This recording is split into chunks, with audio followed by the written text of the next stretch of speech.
mismo tiempo árido, tema por demás tratado todos los días por todos nosotros en las consultas de una u otra manera.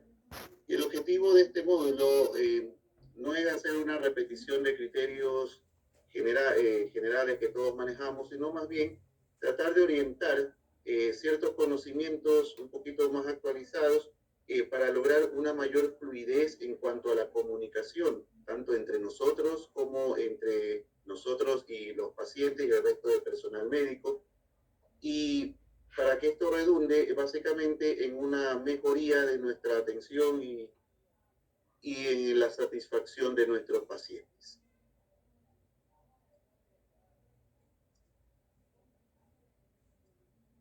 Bien, la osteoporosis, tema por nosotros siempre actual, definida desde el año 93 por la OMS como una enfermedad sistémica caracterizada por el deterioro por la disminución de la masa ósea y el deterioro de la microarquitectura del tejido óseo, lo cual incrementa la fragilidad del mismo con el consecuente aumento de riesgo de fractura. Todas estas definiciones se basaron en mediciones de masa ósea de columna lumbar, cadera o antebrazo en mujeres, siempre pertenecientes a la edad postmenopáusica y de la raza predominantemente blanca. Ciertas definiciones para recordar: la masa ósea normal son los valores de densidad ósea o DM superiores a menos una desviación estándar o DE en relación a los adultos jóvenes, es decir, un T-score mayor de menos 1. Una osteopenia se define como valores de DMO entre menos 1 a 2.5, es decir, un T-score entre menos 1 y 2.5. La osteoporosis son valores de DMO inferiores a 2.5 y una osteoporosis establecida cuando junto con las condiciones previas se asocia una o más fractura por fragilidad. Los estudios indican que la prevalencia de esta condición es de 8.1% en los mayores de 50 años y asciende con la edad hasta llegar al 11.3% en los mayores de 70 años. Clínicamente hablando, la consecuencia más directa de la osteoporosis es el incremento de la incidencia de fracturas por fragilidad. Las fracturas osteoporóticas son aquellas que se localizan en las zonas de baja densidad ósea, o bien aquellas en las que ocurren por una caída de propia altura o de mínimo esfuerzo. La presencia de fracturas por fragilidad se asocia a un mayor riesgo de presentar nuevas fracturas osteoporóticas, tanto como el aumento, así también como el aumento de la mortalidad y una disminución de la calidad de vida de los pacientes.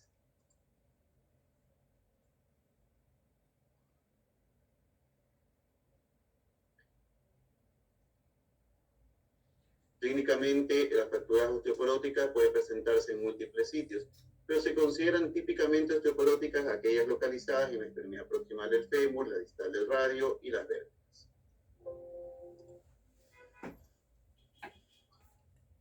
La osteoporosis clínica. La densitometría ósea no es el único parámetro que nos puede ayudar a predecir un riesgo de fractura, ya que también son importantes otros factores, como la edad, obviamente aumenta con la misma, el sexo, mucho mayor en las mujeres, la raza, mayor en las pacientes blancas caucásicas, las diferencias geográficas, mucho mayor en los países del norte de Europa, y enfermedades concomitantes, como veremos más adelante. Clínicamente tenemos que destacar la osteoporosis en el varón, que representa un importante y creciente problema de salud, muchas veces por todos nosotros subdiagnosticado, que se encuentra en la población general. Se caracteriza básicamente por presentar una mortalidad mucho más elevada con respecto a la mujer y una alta tasa de prevalencia de osteoporosis secundaria. Es así que los varones menores de 70 años con osteoporosis, entre un 40 y 60%, presenta una osteoporosis de tipo secundario. Las causas más importantes cuantitativamente son las asociaciones al consumo excesivo de alcohol, el consumo de glucocorticoides y el hipogonadismo, sea primario o secundario. Por causas poco conocidas, la mortalidad hospitalaria por una fractura de cadera y una fractura vertebral es el doble que en los varones que en las mujeres, 10 contra un 4.7%. La mortalidad al año de una fractura también, de estas fracturas son también mayores en los varones con respecto a las mujeres, de 35 a 37% en algunas series frente al 28%. Después de una fractura de baja energía, el riesgo relativo de otra fractura es también mayor en los varones. Todos ellos son factores a tener en cuenta en la consulta cotidiana. Las fracturas vertebrales, su prevalencia es difícil de establecer debido a que no existe un consenso definitivo sobre su clasificación radiológica, ya que su presentación habitualmente, y nos ha pasado a todos, es asintomática, se diagnostican mucho tiempo después. Entre un 20 a 25% de las mujeres mayores de 50 años presentará una fractura vertebral secundaria a una osteoporosis, según los datos de ciertos estudios europeos. Las fracturas vertebrales rara vez se presentan en menores de 50 años y aumentan siempre exponencialmente con la edad. La incidencia anual se considera del 1% en las mujeres de 65 años, del 2% de los 75 años y del 3% en los mayores de 85 años. Los varones mayores de 50 años tienen una incidencia de 5.7 a 6.8 por 1.000 personas en un año, lo que equivale más o menos a la mitad de lo que se observa en las mujeres. Las deformidades vertebrales de la radiología, en cuanto a la radiografía de la columna lumbar y dorsal, son 3 veces más frecuentes que las fracturas de cadera, y solo 1/3 de estas fracturas vertebrales van a requerir una auténtica atención médica. Después de una deformidad vertebral, existe un aumento de 7 a 10 veces la posibilidad para nuevas fracturas de este tipo. En cuanto a las fracturas proximales del fémur, en los pacientes con este tipo de fractura, menos del 50% se va a recuperar un 50%. Apenas el 25% se va a recuperar por completo, apenas el 25% va a necesitar cuidados en su domicilio y hasta un 20% va a requerir dependencia continua posterior a la fractura, valores bastante altos. Las fracturas de cadera son más frecuentes en las mujeres con una relación aproximadamente de 3 a 1. La edad más frecuente de aparición es entre los 75 y 80 años. La incidencia de la fractura de cadera aumenta con la edad, como es lógico, y se va incrementando exponencialmente siempre a partir de los 50 años. La fractura distal de radio es mucho más frecuente en las mujeres con una relación aproximada de 4 a 1 en relación a los varones. En las mujeres estas fracturas son más frecuentes en la perimenopausia y su incidencia aumenta rápidamente tras la menopausia para estabilizarse hacia los 65 años. En cambio, en los varones esta incidencia permanece constante, plana con la edad. Artritis reumatoide. La artritis reumatoide es una enfermedad inflamatoria, sistémica, crónica, autoinmune de etiología aún desconocida. Su principal órgano blanco es la membrana sinovial. Se va a caracterizar por la inflamación poliarticular y simétrica de pequeñas y grandes articulaciones con compromiso sistémico posible extraarticular en cualquier momento de su evolución. El dolor y la inflamación dan lugar a una rápida pérdida de tejido muscular en torno a la articulación, lo que contribuye a la pérdida de la función articular progresiva. Si la inflamación de la membrana sinovial no se puede suprimir, el resultado de este proceso será la aparición de un daño articular erosivo, el que está relacionado con la intensidad y la duración de la inflamación. Es una enfermedad de comienzo insidioso, pueden pasar meses antes de que el paciente busque una consulta especializada. Aunque el curso de esta enfermedad es muy heterogéneo y variable dentro de los primeros 2 años del diagnóstico, estos pacientes ya pueden experimentar una discapacidad de tipo moderado. Luego de 10 años de sufrir la enfermedad, hasta un 30% van a ser discapacitados severamente y aproximadamente 1/3 de estos pacientes deja de trabajar en los 2 años siguientes del inicio de la enfermedad. Esta enfermedad también afecta de manera predominante a las mujeres y se ha reportado una relación aproximada de 3 a 1. ¿En quién sospechar un caso de artritis reumatoide? Bueno, en personas que presentan dolor articular persistente e inflamación que afecta al menos a 3 articulaciones. Es un punto de inicio. Se presenta de manera simétrica y en las articulaciones metacarpofalángicas o metatarsofalángicas, cursando con rigidez matutina que característicamente dura más de 30 minutos. Dato importante para diferenciar a otras patologías. Dentro de los exámenes de laboratorio se recomienda solicitar la medición del factor reumatoide en personas en las cuales el examen físico haga sospechar una artritis reumatoide. La medición de anticuerpos anti-CCP en personas con sospecha alta de artritis reumatoide, cuyos resultados del examen previo, el factor reumatoide, haya salido negativo. La Unión Europea de Reumatología y el Colegio Americano de Reumatología en el año 2010 unificaron criterios con la idea, con el objetivo de clasificar dichos criterios y homologarlos para que sean más fácil o facilitar el estudio de los pacientes con estadios precoces de artritis reumatoide. Así, estos criterios unificados del ACR y del EULAR 2010 constituyen o tienen 4 grupos de estudio: los criterios articulares, los criterios serológicos, los reactantes de fase aguda y la duración de los síntomas, como habíamos mencionado. Dentro de los criterios articulares se consideran una articulación grande, 2 a 10 articulaciones grandes, 1 a 3 articulaciones pequeñas, 4 a 10 articulaciones pequeñas como sin compromiso de las grandes y mayor de 10 articulaciones, o con al menos una pequeña. Todos ellos reciben un puntaje progresivo de 0 a 5. Los criterios serológicos son el factor reumatoide y los anticuerpos negativos, factor reumatoide bajo y anticuerpos positivos, factor reumatoide positivo y anticuerpos altos. Todos ellos también con valores 0, 2, 3. Las velocidades de sedimentación globular y PCR normal tienen un valor de 0 en cuanto a los reactantes de fase aguda. La PCR anormal o normal tienen un valor de 1. Finalmente, la duración de los síntomas menores de 6 semanas no tiene valor y el mayor de 6 semanas tiene un valor de 1. Su interpretación confirma de que en al menos un puntaje mayor de 6 o mayor se puede considerar un paciente con artritis reumatoide. ¿Cuáles entonces son los métodos de evaluación que nos permiten llegar a estos diagnósticos? Primero, la historia clínica, ya que sabemos que puede ser útil para el diagnóstico precoz de la enfermedad por los datos que hemos mencionado. La duración de los síntomas tiene un valor predictor positivo. Cuando los síntomas, como hemos visto, duran más de 6 o más semanas, se discrimina entre una artritis autolimitada y persistente con una sensibilidad de un 88% y una especificidad de un 52%.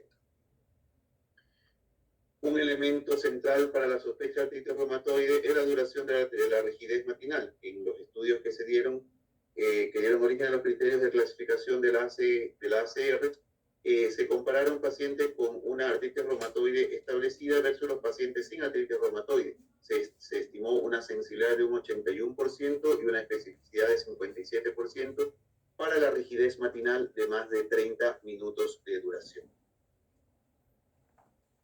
La anamnesis y el examen físico es un elemento clave para la sospecha de artritis reumatoide en pacientes que consultan por dolor. El estudio de Visser y sus colaboradores publicaron criterios para estimar la probabilidad de que los pacientes con artritis de reciente comienzo desarrollen una enfermedad autolimitada, persistente no erosiva o persistente destructiva, es decir, un estudio con un valor pronóstico. Estos criterios tienen 5 variables: la duración otra vez de los síntomas en la primera visita, la rigidez matutina mayor de 1 hora, la artritis de 3 o más articulaciones, el dolor o la compresión lateral de las articulaciones metatarsofalángicas, la presencia de un factor reumatoide positivo, la presencia de anticuerpos positivos y las erosiones radiográficas en las manos y pies. El diagnóstico entonces definitivo de una artritis reumatoide requiere una serie de pruebas. EULAR recomienda que a cada paciente con artritis temprana se le deban medir ciertos factores que predicen la enfermedad, una enfermedad que sea persistente y erosiva, como es la velocidad de sedimentación globular, la PCR, los niveles de factor reumatoide y los anticuerpos anti-CCP. Las imágenes. El grupo de trabajo RACGP sugirió el uso prioritario de las radiografías simples como un indicador pronóstico y el seguimiento de la PIB, que tiene también cierto valor en el seguimiento y progresión de la enfermedad. Se sugiere el uso de un análisis también de líquido sinovial, incluyendo el recuento celular, fórmula leucocitaria, sensibilidad química múltiple y depósitos de cristales. Estas pruebas en realidad fueron recomendadas como útiles para aumentar la certeza diagnóstica, para excluir otras formas de artritis, la predicción de pacientes con probabilidad de progresar a una enfermedad erosiva y el seguimiento de la progresión de la enfermedad. Entonces, exámenes solicitados en una evaluación inicial son útiles la VHS, la PSI-O, la PCR, factor reumatoides, anticuerpos antipéptidos citrulinados, los anticuerpos antinucleares, el hemograma, la glicemia, la creatinina, exámenes de función hepática y orina completa. La evaluación de la función renal y hepática es necesaria ya que muchos fármacos antirreumáticos pueden tener toxicidad renal o hepática y pueden estar contraindicados si hay deterioro de estos órganos. El análisis de líquido sinovial ante una duda diagnóstica y las determinaciones contra HIV y hepatitis B y C. El DAS-28. El DAS-28 es una escala que fue desarrollada con el objetivo ya de medir la actividad de la enfermedad en cualquier momento de pacientes ya diagnosticados con artritis reumatoide. Ha sido validada en múltiples estudios clínicos y en combinación con los criterios de respuesta a tratamiento propuestos con EULAR. Este score mide dolor e inflamación en 28 articulaciones, entre los cuales se incluye hombros, codos, muñecas, articulaciones metacarpofalángicas, interfalángicas proximales y de rodillas. Un esquema de las articulaciones a determinar. Mediante una fórmula matemática, aquí presente, resulta un número entero por el cual sabemos si es que la actividad inflamatoria de artritis reumatoide nos va a determinar el tipo de tratamiento que tenemos que dar. En la tabla siguiente se ven los criterios de actividad y de respuesta al tratamiento. Según el DAS-28, un paciente en remisión debe tener un puntaje menor de 2.6. Una actividad baja se determina entre 2.6 a 3.2. Una actividad media va entre 3.2 a 5.1 y una actividad alta va mayor de 5.1 en el score resultante. ¿Cuál es nuestra meta en un paciente con artritis reumatoide? Bueno, debiera ser la remisión de la enfermedad, pero si aquello no es posible, hay que intentar el mínimo grado de inflamación posible. Para el logro de estos objetivos terapéuticos se requiere un uso coordinado y juicioso de diferentes opciones terapéuticas, tanto farmacológicas como no farmacológicas. Van a ser nuestros objetivos entonces en todo momento disminuir el dolor, controlar la inflamación articular, mejorar la movilidad articular, evitar la pérdida de capacidad funcional, evitar la progresión radiológica, mejorar la calidad de vida, incurrir en un mínimo de efectos adversos, prevenir y controlar la comorbilidad y reducir la mortalidad. Entonces, para el control de los pacientes con artritis reumatoide se utilizan en general dos tipos de fármacos, los fármacos sintomáticos y los fármacos moduladores del curso de la enfermedad. Los primeros están representados por los antiinflamatorios no esteroides, por los inhibidores de la COX-2, los analgésicos opioides. Este grupo de fármacos siempre se utilizan para disminuir el dolor y la actividad inflamatoria provocada por la enfermedad.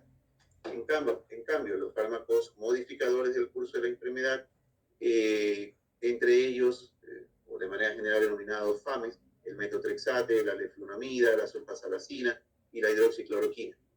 Y también se mencionan dentro de este grupo los nuevos tratamientos de tipo biológico, los anti-TNF, el etanercept, el infliximab, y los inhibidores del receptor de la interleuquina 1 como el anakinra. Los analgésicos en artritis reumatoide solo se deben utilizar como complemento de los fármacos antiinflamatorios no esteroidales y de la terapia de los fármacos. Hay evidencia de que tanto el paracetamol como la codeína son eficaces en reducir el dolor en pacientes con artritis reumatoide. Los antiinflamatorios no esteroides son de uso habitual en el tratamiento de artritis reumatoide, ya sea como una ayuda sintomática mientras se revisa y se confirma el diagnóstico, durante el tratamiento de mantención como coadyuvantes en el manejo del dolor y la inflamación. No alteran tampoco el curso de la enfermedad y no deben usarse como tratamiento único y nunca sustituyen a los fármacos. Se recomienda actualmente utilizar los antiinflamatorios no esteroides en la dosis más baja, efectiva, más baja posible, al igual que los POP2. Se debería entonces bajar la dosis cada vez que sea posible. Si se logra una buena respuesta con los fármacos, se debería intentar retirar el uso crónico de los antiinflamatorios no esteroideos. Finalmente, para declarar fracaso terapéutico con el uso de un AINE, en el manejo de los pacientes con artritis reumatoide, el paciente debe utilizar la dosis máxima del fármaco mínimo durante una semana seguida. Los corticoides, a criterio de la EULAR, deben de ser considerados como parte de una estrategia terapéutica inicial. Se sugiere que se utilicen solo como una terapia puente y limitar su uso a un máximo de 6 meses. El uso de corticoides, como sabemos, se asocia a varios posibles eventos adversos. Entre ellos, la pérdida acelerada de la masa ósea, que es de particular preocupación. La evidencia actual avala el uso de la suplementación con calcio y vitamina D, como lo veremos un poco más adelante, para prevenir la aparición de osteoporosis inducida, entre otros efectos adversos. Los fármacos moduladores de la enfermedad o fármacos son fármacos capaces de prevenir o al menos reducir el daño articular producido por la enfermedad y de esa manera preservar al máximo la función articular. Tienen por función reducir los signos o síntomas de la artritis reumatoide, mejorar la función física, los marcadores de laboratorio de actividad de la enfermedad y reducir la progresión radiográfica de esta enfermedad. Los fármacos que se utilizan actualmente, como conocemos y lo hemos mencionado, el metotrexato, la leflunomida, la sulfasalazina, la ciclosporina A, la hidroxicloroquina, también los sales de oro y la penicilamina. El fracaso de un fármaco en particular pudiera implicar el uso de un fármaco diferente o una combinación de fármacos. Los agentes biológicos se recomiendan en los casos de que, a pesar del uso adecuado de fármacos y de incluso de una combinación de ellos, en algunos pacientes con artritis reumatoide no se logra un control adecuado y se continúa con el cuadro de dolor, inflamación, daño anatómico progresivo y deterioro de la calidad de vida. El tratamiento no farmacológico pasa por la educación, reposo y ejercicio. El equilibrio es importante entre el ejercicio y el reposo en el tratamiento de los pacientes con artritis reumatoide. Y todo esto se ha ido incrementando bastante en las últimas décadas. El dolor y la inflamación producidas por artritis reumatoide llevan al paciente a reducir su actividad. Y este reposo prolongado provoca atrofia muscular, rigidez articular e interfiere en la nutrición adecuada del cartílago. El impacto en la actividad física. En la actualidad, el ejercicio físico constituye una importante intervención terapéutica en los pacientes con artritis reumatoide. Este previene el deterioro muscular, manteniendo rangos articulares adecuados, aumentando la función y flexibilidad articular, disminuyendo el dolor, aumentando la capacidad aeróbica y aumentando el equilibrio, disminuyendo los riesgos de la caída. Esto último, ya que se mejora la función neuromuscular. Artrosis. Según la OMS, la artrosis se define como un proceso degenerativo articular a consecuencia de trastornos tanto mecánicos como biológicos que desestabilizan el equilibrio entre la síntesis y degradación del cartílago articular, estimulando el crecimiento de hueso subcondral y con la presencia de sinovitis crónica. Los factores de riesgo. Por mucho tiempo se consideró a la osteoartrosis o artrosis como un deterioro asociado únicamente al envejecimiento, tanto así que se llamó en algún momento enfermedad degenerativa articular o EAD. Hoy se sabe que es mucho más complejo que un simple deterioro por envejecimiento. En cuanto a los factores de riesgo, se han separado en dos clases principales, los que influencian o determinan la predisposición a la enfermedad, como son la herencia, la obesidad, las variables reproductivas y la osteoporosis, y aquellos que determinan una carga biomecánica normal en sitios articulares específicos, forma articular, tipo de trabajo, traumas previos o secuelares y deporte. Siguiendo con los factores de riesgo, la herencia sería particularmente importante en las formas generalizadas de artrosis. En cuanto al género, mujer versus hombre, se ha demostrado que las mujeres tienen un riesgo aprox 2.6 más alto que los hombres de desarrollar una osteoartrosis. Por otro lado, las mujeres tienen también un mayor riesgo de tener un daño progresivo y de requerir prótesis de cadera.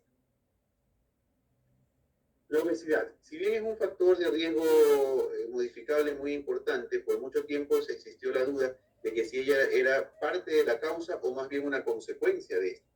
Hoy se sabe que existe una clara asociación entre la obesidad y un mayor riesgo de artrosis, al menos de rodilla, existiendo incluso una relación casi lineal. Por otro lado, se ha demostrado también que la reducción del peso en pacientes obesos reduce el riesgo de desarrollar una artrosis de rodilla principalmente.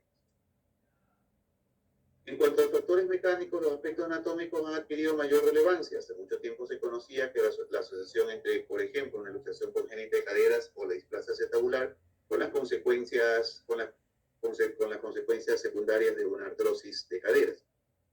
Estudios recientes sugieren que entre un 25 a 40% de las artrosis de cadera podían ser causadas por displasias acetabulares que nunca fueron diagnosticadas o fueron tardíamente diagnosticadas, es decir, de tipo subclínico. La debilidad muscular se asocia con un mayor riesgo de desarrollar artrosis, especialmente, otra vez, a nivel de las rodillas. La ocupación y el riesgo de artrosis han sido analizados en múltiples estudios. Se sabe que las actividades repetitivas que determinan sobreuso de la articulación y fatiga de los músculos que protegen la articulación se asocia a mayor frecuencia de artrosis. En cuanto al trauma, existe evidencia que demuestra que lesiones articulares como roturas de ligamentos cruzados o lesiones meniscales, usualmente de larga data, se asocian posteriormente a la aparición de artrosis. Entonces, las manifestaciones clínicas más características van a ser dolor, rigidez articular, limitación funcional. Estos hechos siguientes en general son sugerentes de un diagnóstico de artrosis: rigidez articular menor de 30 minutos, dolor persistente, rodilla o cadera, por ejemplo, que empeoran al cargar peso corporal con la subida o bajada de escaleras y que se alivia normalmente con el reposo. El dolor suele ser más importante al inicio de la marcha y tiende a ceder con el movimiento. La instalación es insidiosa en cuanto al tiempo. Las deformidades óseas y las atrofias musculares, especialmente a nivel del cuádriceps para las artrosis de rodilla. Las contracturas o rigideces de la articulación comprometida, la crepitación y la movilización articular, mucho más objetivable en la rodilla, y los derrames articulares no inflamatorios o fríos, nuevamente especialmente para la rodilla. Estos hechos, en cambio, son no propios de una artrosis y tienen que hacer pensar en un diagnóstico alternativo o en seguir investigando. La fiebre, el enrojecimiento local, el calor local, los grandes derrames articulares, los bloqueos o inestabilidad articular y las paresias o parestesias de esa extremidad. Entonces, se han definido diferentes estrategias para estandarizar un proceso diagnóstico en cuanto a la artrosis, partiendo por las rodillas. Algunas de ellas incluyen solo elementos clínicos y otros, además, exámenes de laboratorio o de imágenes. Las que se presentan a continuación tienen por finalidad orientar al médico, pero siempre priorizando el criterio y el buen juicio del mismo. El Colegio Americano de Reumatología, nuevamente, determinó criterio clínico para el diagnóstico de la artrosis: paciente mayor de 50 años, paciente con rigidez matinal de menos de 30 minutos, crepitaciones óseas, sensibilidad ósea, es decir, dolor de la palpación de los márgenes articulares, engrosamiento óseo de la rodilla en este caso, y no aumento de temperatura al tocar. Entonces, ¿cuándo le pido una radiografía? Bueno, hay que considerar la existencia si considero la existencia de criterios clínicos que tienen una alta sensibilidad y especificidad, puede ser innecesario obtener una radiografía de cadera o de rodillas en una primera consulta, en la cual se sospeche de que, siguiendo estos criterios, existe una cadera o rodilla artrósica. Hay que controlar luego de 4 a 6 semanas de un diagnóstico inicial de tratamiento la eficacia de ese tratamiento que se haya iniciado, y si no hay un control adecuado, es conveniente pedir una radiografía, ojalá bilateral, aunque los síntomas sean unilaterales. Hay que solicitar una radiografía de cadera o de rodilla siempre que exista una duda razonable sobre el diagnóstico o la existencia de una enfermedad concomitante que pudiese coadyuvar en la artrosis. Diagnóstico diferencial: todo paciente con dolor de cadera o rodilla y o limitación funcional en la cual se sospeche artrosis y que no cumpla con todos los criterios clínicos de diagnóstico, en aquellos que exista una duda con respecto a otros posibles diagnósticos, en el que después de 4 o 6 semanas de manejo terapéutico no se ha logrado una mejoría de síntomas, en todos ellos se deberá realizar al menos una radiografía para confirmar o aclarar el diagnóstico y solicitar exámenes según criterio para orientar este diagnóstico. La presencia de tres de los siguientes criterios tienen una sensibilidad de 95% y una especificidad del 69%. Dolor en la rodilla, más radiografía con osteofitos a lo menos uno de estos criterios en pacientes de 50 años, una rigidez menor de 30 minutos, un fluido articular. Estos criterios tienen como tal una especificidad del 91% y una sensibilidad del 91% y una especificidad del 86%. Siguiendo con el diagnóstico de una artrosis de cadera, en este caso se han propuesto diferentes criterios para el diagnóstico de la artrosis de cadera. Según el Colegio Americano de Reumatólogos, se basa en criterios clínicos, la eritrosedimentación, se puede mantener una sensibilidad del 86% y una especificidad del 75%. Al incluir la radiografía, la presencia en un paciente con presencia de dolor en cadera, más dos de los siguientes tres elementos, se tiene una sensibilidad de 89 y una especificidad de 91%.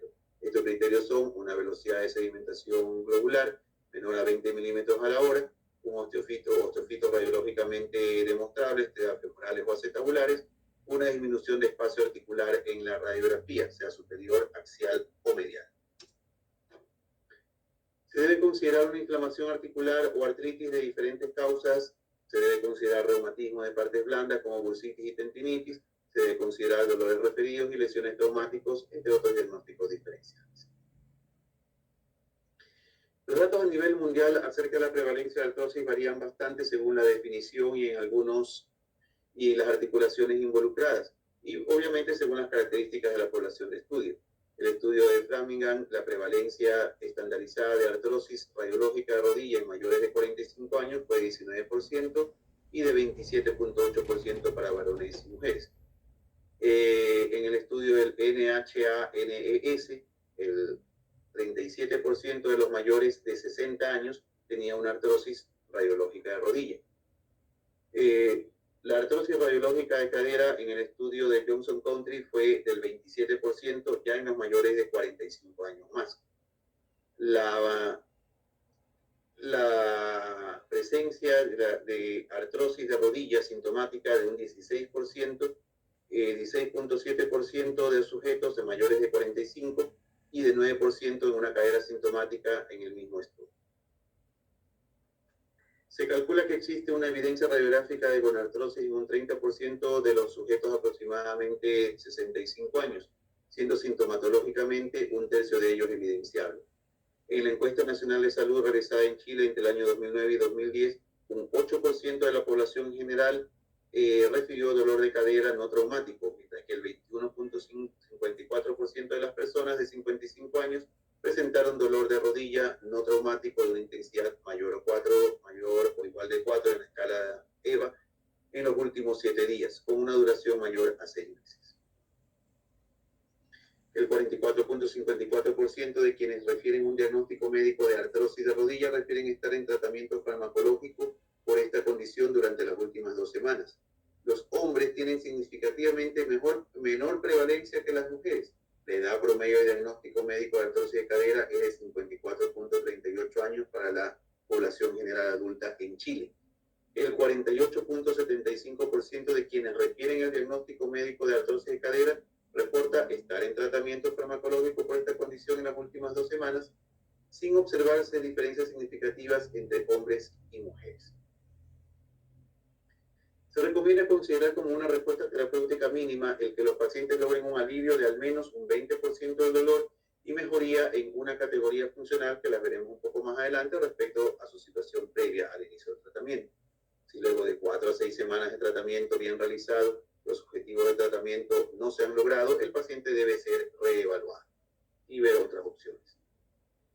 ¿Cuáles son los tratamientos no farmacológicos? La educación del paciente. La entrega de información y educación son en general una obligación de los equipos médicos, a la vez que una responsabilidad compartida con los pacientes. Los ejercicios. Existen evidencias que diferentes programas de ejercicio pueden mejorar los síntomas de las artrosis, tanto de cadera como de rodilla. Lo que hasta ahora no se ha podido determinar es que si existe un programa específico de ejercicio que pueda ser determinado como el ideal para cada para estos casos. Existe evidencia de que la reducción de peso disminuye el riesgo de desarrollar artrosis. Además, hay estudios que demuestran que una reducción de apenas un 5% del peso corporal en los pacientes con artrosis de rodilla que tengan un sobrepeso, que sean obesos, mejora el cuadro clínico.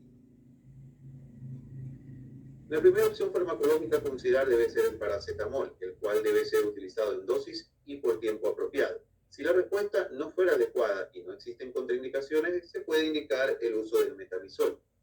Estos tienen una mejor tolerancia que los antiinflamatorios no esteroides. En la misma opción farmacológica sugerida en las guías de manejo de la primera opción farmacológica sugerida en las guías de manejo de la artrosis, tanto por la Liga Europea contra el Reumatismo como el Colegio Americano de Reumatología. La dosis entonces es de 1 gramo cada 8 horas y la respuesta se puede utilizar hasta 4 gramos al día. Los medicamentos tópicos son también considerados debido a una eficacia demostrada y su alta seguridad en este tipo de fármacos, al menos por esta vía de administración. Su uso es recomendable en pacientes con artrosis de rodilla que no respondan al uso de analgésicos simples. En aquellos pacientes con artrosis de rodilla que tengan una respuesta insuficiente con el paracetamol o bien que esté contraindicado, puede emplearse un AINE tópico o capsaicina tópica. En este tipo de terapias es ampliamente utilizado, bien tolerado y usualmente del agrado del paciente. Debido a su eficacia, los antiinflamatorios no esteroidales son utilizados frecuentemente para el manejo del dolor y la inflamación ocasional que presentan los pacientes con artrosis. De acuerdo a revisiones recientes, los antiinflamatorios no esteroides producen alivio significativo en los pacientes, especialmente con artrosis de rodilla. En cuanto a la artrosis de cadera, no existe una evidencia contundente que permita aseverar una eficacia superior de un tipo de AINE sobre otro. En el caso del ibuprofeno, las dosis de 400 miligramos cada 8 horas han resultado tan efectivas en cuanto al alivio del dolor como el ibuprofeno de 800 miligramos cada 8 horas, pero con mejor tolerancia gastrointestinal como era esperado. En Chile se utilizan 2 analgésicos opioides que pueden ser utilizados por vía oral, la codeína y el tramadol. Si bien la evidencia que avala su uso en la artrosis de rodilla no es muy abundante, los pacientes que tengan contraindicaciones para el uso de los AINES o si el médico de atención primaria considera que existe un alto riesgo de efectos adversos, como por ejemplo los pacientes con antecedentes de úlcera péptida o con sangramiento digestivo en el último año, hipertensión arterial mal controlada, insuficiencia cardíaca, insuficiencia renal, entre otros, avalan el uso de este tipo de medicamentos.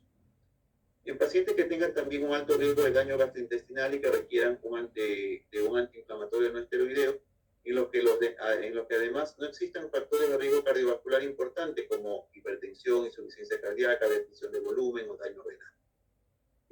Se pueden usar de manera alternativa los inhibidores de la COX-2 o la asociación entre un AINE tradicional junto con el omeprazol. Drogas sintomáticas de acción lenta. Tema bastante controversial. En un metaanálisis del año 99 se estimaba que la glucosamina y la condroitina mejoraban significativamente el dolor y la discapacidad en pacientes con artrosis. Esta revisión ha sido sujeta desde entonces a algunas críticas por una eventual sobreestimación del efecto con un sesgo en la publicación. Investigadores del Instituto Nacional de Salud de Estados Unidos evaluaron la eficacia de la glucosamina con condroitina o la combinación de ambos versus el celecoxib o placebo para la artrosis dolorosa de rodillas. Se estudiaron 1.583 pacientes que se siguieron por 24 semanas. De acuerdo a sus resultados, la glucosamina o la condroitina, sola o en combinación, no fueron superiores al placebo en cuanto a la reducción del dolor. La terapia interarticular, también ampliamente utilizada, se recomienda si el paciente no responde a las terapias orales previas y existe un dolor o un aumento de volumen articular en la rodilla. La duración del efecto es relativamente corto, pero también se ha demostrado que las infiltraciones realizadas hasta con una frecuencia de 3 meses durante el periodo de 2 años no provocarían un daño articular notorio. La viscosuplementación es una técnica que consiste en la inyección interarticular de ácido hialurónico de un símil de alto peso molecular. Permitiría mejorar las funciones biomecánicas del líquido sinovial disminuir la liberación de enzimas proinflamatorias y de los neuropéptidos productores del dolor. Los estudios clínicos y las revisiones sistemáticas de la base de datos Cochrane muestran que tienen un beneficio significativo, aunque moderado, en la artrosis de rodilla, con una duración de hasta 6 meses. Discapacidad funcional y calidad de vida. Para facilitar la identificación y la evolución de los pacientes se consideran criterios internacionales de clasificación de función discapacidad según la OMS que datan del año 2003. De acuerdo a esta clasificación se consideran las siguientes categorías: 0, sin dificultad alguna; 1, una dificultad leve, cuando los pacientes tengan molestias que estén presentes al menos el 25% del tiempo con una intensidad que las personas pueden tolerar y que ocurre infrecuentemente en los últimos 30 días.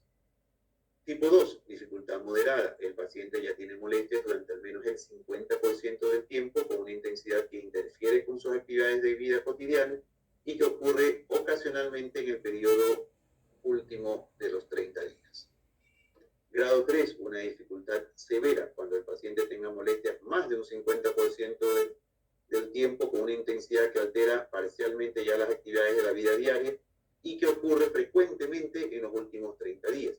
Y finalmente, la dificultad completa o grado 4, cuando el paciente tiene molestias presentes en más del 95% del tiempo con una intensidad que impide completamente las actividades en la vida diaria del individuo y que ocurre todos los días durante los últimos 30 días.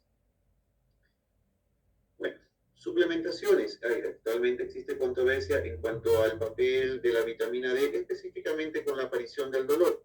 Algunos estudios han demostrado muy poca o ninguna correlación entre las concentraciones de vitamina D y dolor, pero otros han encontrado una mayor incidencia de dolor crónico con concentraciones séricas de vitamina D3 menores de 30 nanogramos por mililitro.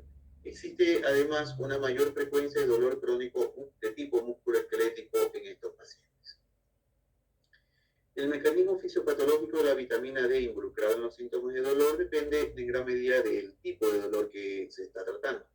Si bien se cree que la vitamina D puede contribuir a la liberación de citoquinas inflamatorias en la artritis reumatoide, en el dolor musculoesquelético se cree que la vitamina D puede disminuir la sensibilidad de las fibras nerviosas en los músculos.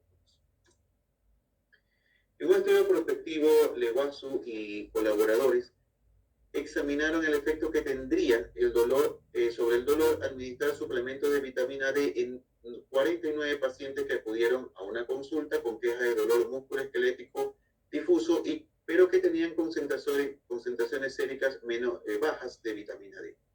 A estos pacientes se les administraron dosis altas de vitamina D, de 400 a 600 mil unidades internacionales en el caso del déficit que presentaban inicialmente. Este dolor fue evaluado de acuerdo a la localización, duración, intensidad y uso de analgésicos, y al inicio y después de la intervención.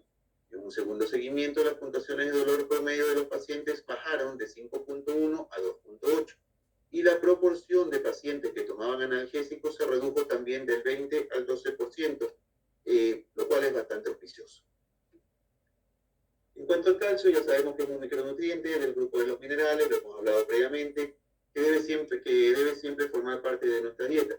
Es un elemento mineral más abundante, es el elemento mineral más abundante en nuestro organismo, supone el 2% del peso corporal total, y en cifras absolutas, y aproximadamente 1.2 kilogramos.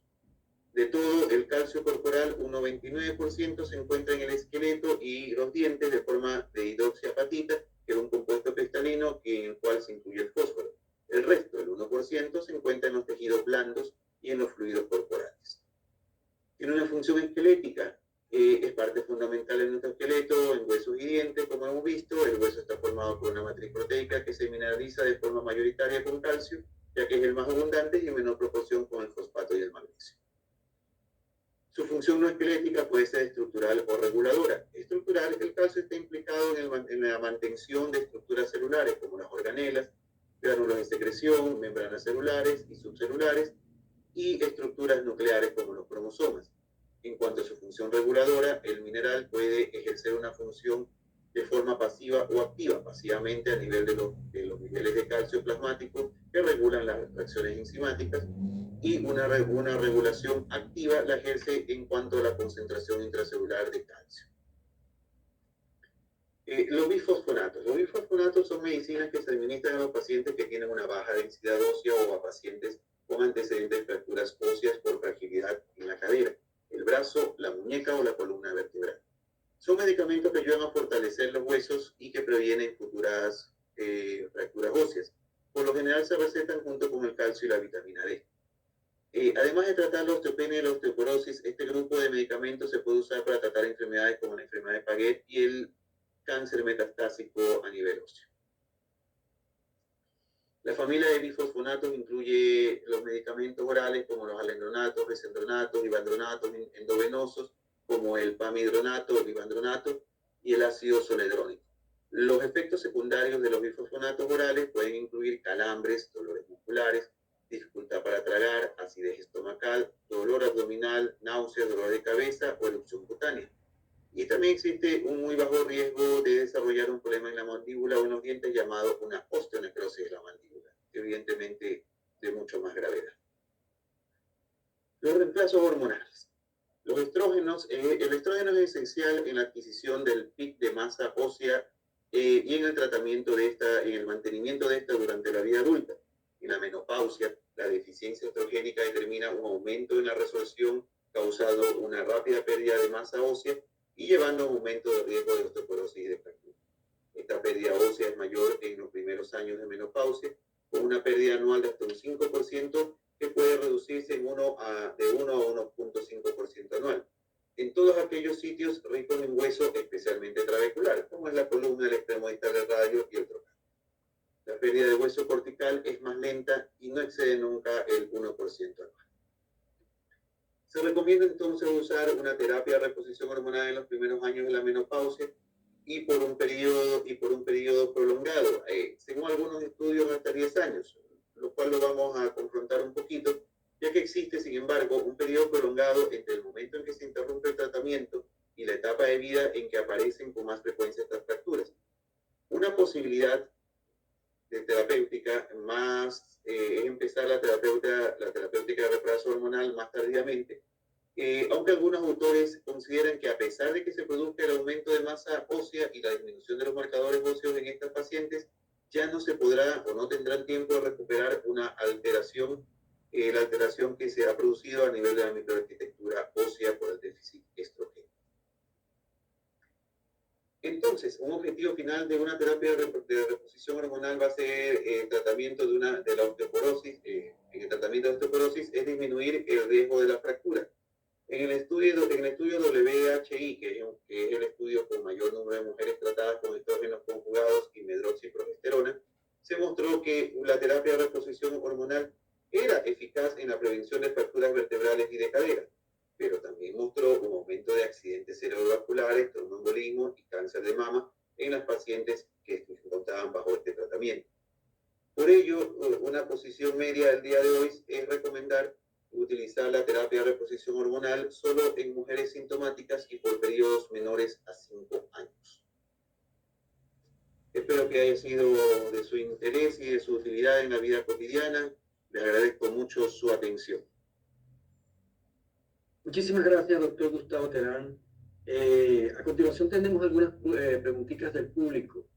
Se las voy a ir transmitiendo.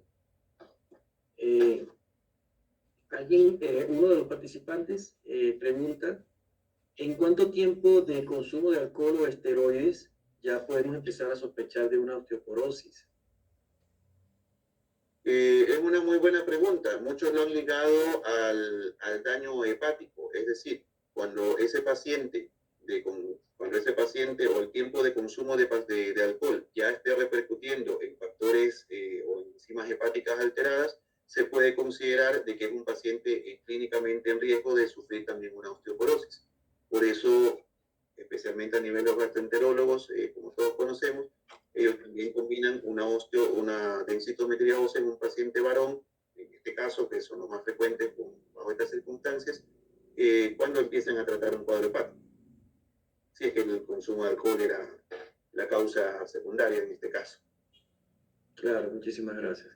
¿Cuál es la sensibilidad del factor reumatoide y si este valor se ve afectado por la edad? Sí, se ve afectado por la edad, ya que es un factor proteico que, como sabemos, está ligado a ciertos factores generales del paciente.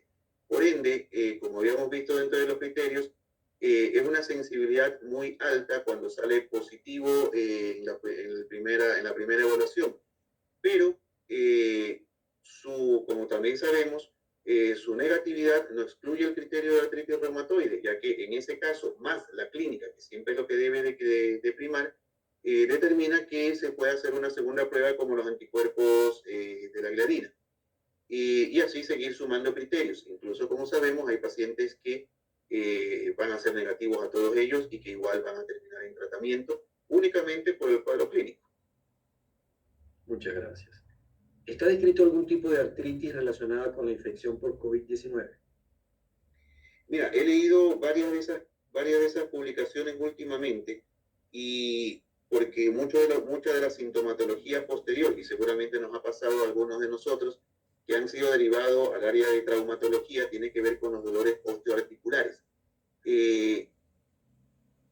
No específicamente a sinovitis, al menos en nuestra experiencia no hemos visto casos de sinovitis post-COVID. Sí hemos visto casos de dolores osteomusculares por COVID. No tenemos criterio ni cultivos como para determinar si es que hay una relación directa, al menos a nivel articular, ya que eso requeriría el criterio básico de que sea la sinovial el órgano blanco. Para ser sincero, no creo que existan todavía estudios de tanta casuística que puedan hacer esa relación directa. Pero evidentemente se sigue el estudio, se sigue la línea de investigación y seguramente algo saldrá en los próximos años. Muchísimas gracias. ¿Hasta qué grado de artrosis de rodilla o de cadera se recomienda la viscosuplementación con ácido hialurónico? Oh, muy buena pregunta. Nosotros hacemos mucha viscosuplementación solamente en casos de artrosis de leve a moderada.